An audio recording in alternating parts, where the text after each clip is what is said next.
Bonjour à tous, donc voilà le fameux A200 que j'ai reçu hier par GLS, donc la petite boîte avec toute la documentation dedans, donc c'est tout en anglais par contre, donc si vous pratiquez pas trop, faudra faire avec, hein.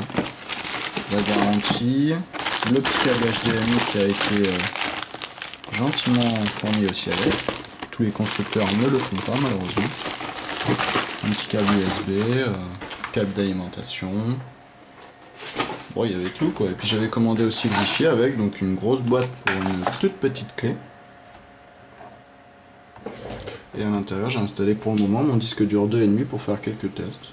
Le ventilateur qui est assez silencieux, surtout quand on regarde un film, hein, ça dérange pas du tout.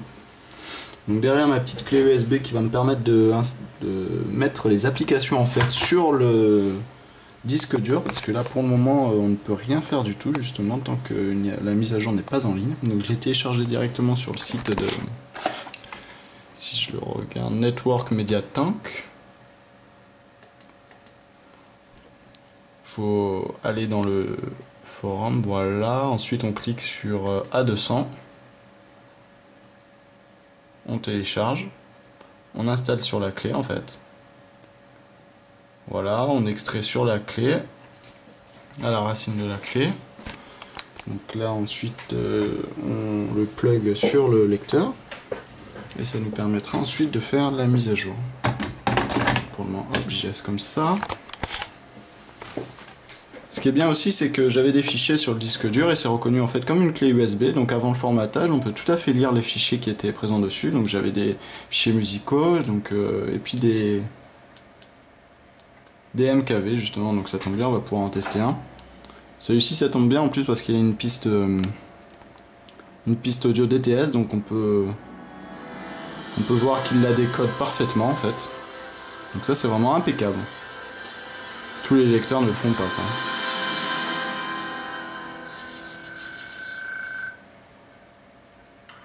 Donc ça, c'est vraiment impeccable. La télécommande aussi est vraiment sympa là.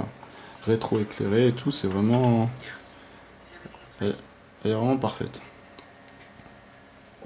Agréable et facile à utiliser. Bon, alors en ce qui concerne... Bon, pour le Wi-Fi, ça va, tout se passe bien, hein. J'ai fait quelques essais, il suffit de rentrer la clé de cryptage et puis on peut accéder facilement aux ordinateurs par exemple. Qu'on a déjà... J'espère qu'il a allumé mon ordi là, sinon ça va pas fonctionner. Voilà, donc l'ordinateur du salon n'est pas allumé, donc ça ne marchera pas. À moins qu'il y ait un souci au niveau de la clé Wi-Fi, mais je ne pense pas. Partage réseau, IP automatique sans fil, voilà, c'est ça. Si pourtant il y a une adresse IP et tout, donc ça devrait fonctionner normalement.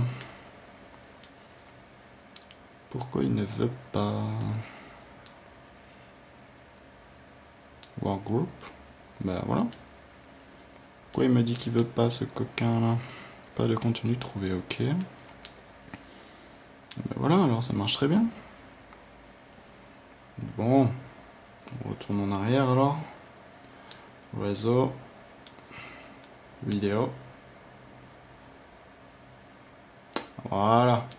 Et donc là, c'est toutes des vidéos qui sont sur l'ordinateur à l'étage en dessous. Donc on va voir ce que ça donne en Wi-Fi.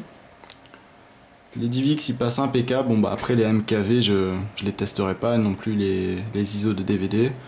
Ça lag un peu, c'est normal. Bon bah le Wi-Fi il a un peu de mal. En même temps là je suis en Wi-Fi G. En N j'ai pas testé vu que mon modem ne fait pas encore le Wi-Fi N. Mais normalement les DivX ça passe impeccable.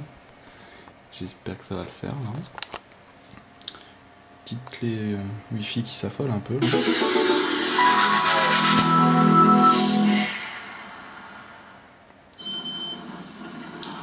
Voilà, voilà. Qu'est-ce que c'est que ce bruit? T'as pas lu les journaux? Les soviétiques viennent de mettre en orbite un satellite. Donc voilà, ça lag pas du tout, c'est vraiment impeccable. Mais bon, ça marchera que pour les DivX. Après, il faudra sûrement passer en câble pour que ce soit plus fluide. Alors, concernant la mise à jour proprement dite, il suffit d'aller dans Paramètres, Maintenance, Assistant configuration. Voilà, donc grâce à ça on pourra installer tous les serveurs, donc le Samba, le torrent, tout ça, tout ça. Suivant, nouvelle installation. SATA disque, oui. Ouais, pas le choix.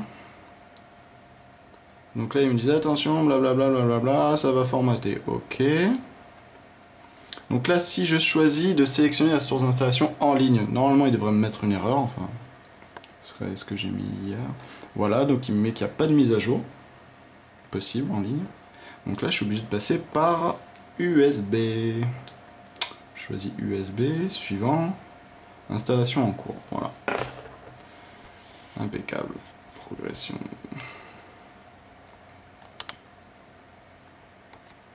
Donc là, il suffit d'extraire le dossier qu'on a téléchargé sur le site à la racine de la clé USB et ça devrait fonctionner normalement parfaitement.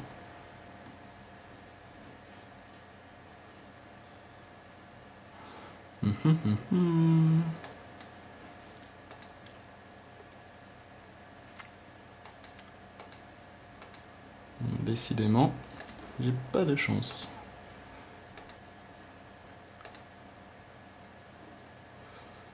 Terminé, ouais, d'accord.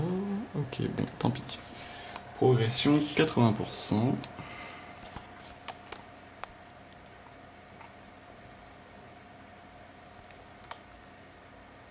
Et normalement, l'installation devrait bien se dérouler. Donc je vais arrêter là, comme ça je permettra d'envoyer la vidéo plus facilement sur YouTube et je reprendrai après.